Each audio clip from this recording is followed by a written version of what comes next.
ಇನ್ನು ಬಂಧನಕ್ಕೊಳಗಾಗಿದ್ದ ಕರಸೇವಕ ಶ್ರೀಕಾಂತ್ ಪೂಜಾರಿ ಇವತ್ತು ಜೈಲಿನಿಂದ ಬಿಡುಗಡೆಯಾಗ್ತಾ ಇದ್ದಾರೆ.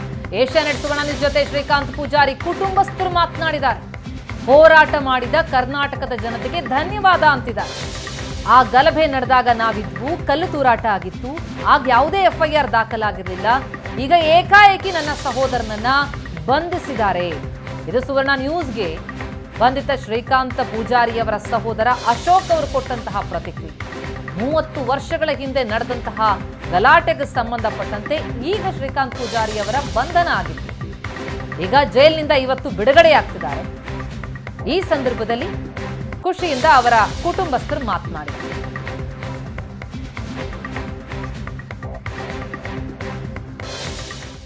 ಶ್ರೀಕಾಂತ್ ಪೂಜಾರಿಯ ಜಾಮೀನು ಮಂಜೂರು ಮಾಡಿದ್ದೆ. ಶ್ರೀಕಾಂತ್ ಪೂಜಾರಿಯ ಕುಟುಂಬಸ್ಥರು ನಮ್ಮ ಜೊತೆಗೆ ಅವ್ರನ್ನ ಮಾತನಾಡಿಸ್ತೇನೆ.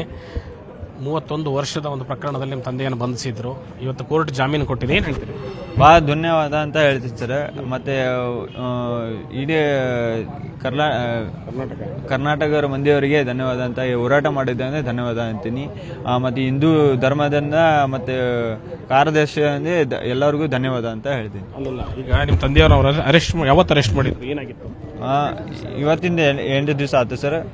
ನೀವು ಪೋಷಕರಾಗಲು ಕಾಯುತ್ತಿದ್ದೀರಾ? ಚಿಂತಿಸದಿರಿ. ಓಯಾಸಿಸ್ ಫರ್ಟಿಲಿಟಿ 90,000 ದಂಪತಿಗಳ ಜೀವನದಲ್ಲಿ ಸಂತೋಷವನ್ನು ತಂದಿದೆ. 7825893601ಗೆ ಕರೆ ಮಾಡಿ ಅತ್ಯದ್ಭುತ ರಿಯಾಯಿತಿ ಪಡೆಯಿರಿ ಹಾಗೂ ಎಲ್ಲರಿಗೂ ಗುಡ್ ನ್ಯೂಸ್ ಕೊಡಿ. ನಾವು ಊಟ ಗೀಟ ಮಾಡ್ತಿದ್ದಿಲ್ಲ, ಆದರೂ ಇವತ್ತು ಮಾಡಿದ್ದಾರೆ, ಬೇಲ್ ಮಾಡಿದ್ದಾರೆ ಅಂತ ಧನ್ಯವಾದ ಅಂತ ಹೇಳ್ತೀನಿ. ಅವರ ಕುಟುಂಬಸ್ಥರು ಅವ್ರನ್ನ ಮಾತನಾಡಿಸ್ತೇನೆ. ಏನಾಗಬೇಕು ನೀವು ಶ್ರೀಕಾಂತ್ ಪೂಜಾರಿಗೆ? ಅಣ್ಣವರು ಈಗ 1992 ಗಲಭೆ ಆದಾಗ ನೀವಿದ್ರ? ನಾವಿದ್ದೀವಿ ಸರ್. ಏನಾಗಿತ್ತು? ಇದಾಗಿ ಸರ್, ಕಲ್ ತೂರಾಟ ಅವು ಆಗಿದ್ವು ಸರ್. ಅಷ್ಟೊತ್ತಿಗೆ ಇವ್ರಿಗೆ ಒಯ್ದಿದ್ರು ಸರ್. ಆಮೇಲೆ ಇಷ್ಟು ದಿವಸ ಆದಮೇಲೆ ಈಗ ಇಷ್ಟು ದಿವಸ ಆದ್ಮೇಲೆ ಕೇಸ ನಡಕ್ಕೆ ಏನು ಜಾಮೀನು ಗೀಮೀನು FR ಏನು ಕಳಿಸಿಲ್ಲ ಸರ್ ಅವರು. ಈಗ ಒಮ್ಮಕ್ಕಳು ಏನು ಬಂದಿಲ್ಲ ಸರ್. ಅವ್ನು ಬಾಕಿ ಹಿಂದಾಗಡೆ ಅವನು ಬಿಸ್ನೆಸ್ ಬದಲು ಇದ್ದು ಅವು ಎಲ್ಲ ಸಾಲ್ವ್ ಆಗ್ಯಾವ ಸರ್. ಈಗ ಅದೇ ಐತೆ ಅಂತೇಳಿ ಮತ್ತೆ ಉಲ್ಟಾ ಇದು ಮಾಡಿದ್ವಿ ಸರ್. ಈಗ ಕೋರ್ಟ್ ಜಾಮೀನು ಕೊಟ್ಟಿದೆ, ಏನು ಹೇಳ್ತೀವಿ? ನಾವು ಧನ್ಯವಾದ ಅಂತ ಹೇಳ್ತೀವಿ ಸರ್. ಮತ್ತು ದೇಶದ ಜನಕ್ಕೂ ನಮ್ಮ ಸಲುವಾಗಿ ಹೋರಾಡಿದ್ದಕ್ಕೆ ಕೃತಜ್ಞತೆಗಳಂತೂ ಹೇಳ್ತೀವಿ ಸರ್. ಕೃತಜ್ಞತೆಗಳನ್ನು ತಿಳಿಸ್ತೀರಿ. ಅಷ್ಟೇ ಅಲ್ಲ, ಈಗ ಈ ಹಿಂದೆ ಹೋರಾಟ ನಡೆದಾಗ ಅವ್ರು ಅವಾಗ ಏನಾದ್ರು ಜೈಲಿಗೆ ಹೋಗಿದ್ರು? ಅವಾಗ ಹೋಗಿದ್ರು ಸರ್. ಅವಾಗ ಇದಕ್ಕೆ ಬೆಳಗಾವಿಗೆ ಹೋಗಿದ್ರು ಸರ್. ಬೆಳಗಾವಿ ಜೈಲಿಗೆ ಹೋಗಿದ್ರು? ಹೌದೌದು ಸರ್. ಓಕೆ. ಅದಾದ್ಮೇಲೆ ಯಾವ ಕೋರ್ಟ್ ಸಮಸ್ಯೆನೂ ಬಂದಿರಲಿಲ್ಲ? ಏನೂ ಇಲ್ಲ ಸರ್, ಏನೂ ಬಂದಿಲ್ಲ. ಈ ಅರೆಸ್ಟ್ ಆದ್ಮೇಲೆ ನಿಮ್ಗೆ ಯಾವತ್ತು ಗೊತ್ತಾಯ್ತು? ನಮ್ಗೆ ಶುಕ್ರವಾರ ದಿನ ಸಾಯಂಕಾಲ ಗೊತ್ತಾಗಿದ್ದು ಸರ್. ಪೊಲೀಸರು ಏನು ಹೇಳಿದ್ರ? ಏನೂ ಇಲ್ಲ ಸರ್. ಅವ ನಮ್ಮ ಮಗ ಬೆನ್ನ ಹತ್ತಿ ಹೋಗಿ ಅವ್ರಿಗೆ ಇದು ಮಾಡಿದ್ರು. ಓಕೆ. ತಮ್ಮ ಹೆಸರು?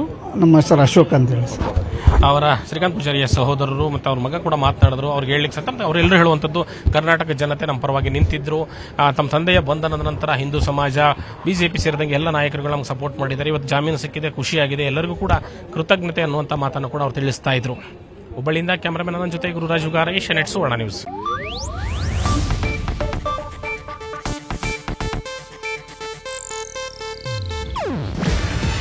ಇದು ಏಷ್ಯಾನೆಟ್ ನ್ಯೂಸ್ ನೆಟ್ವರ್ಕ್ ಪ್ರಸ್ತುತಿ.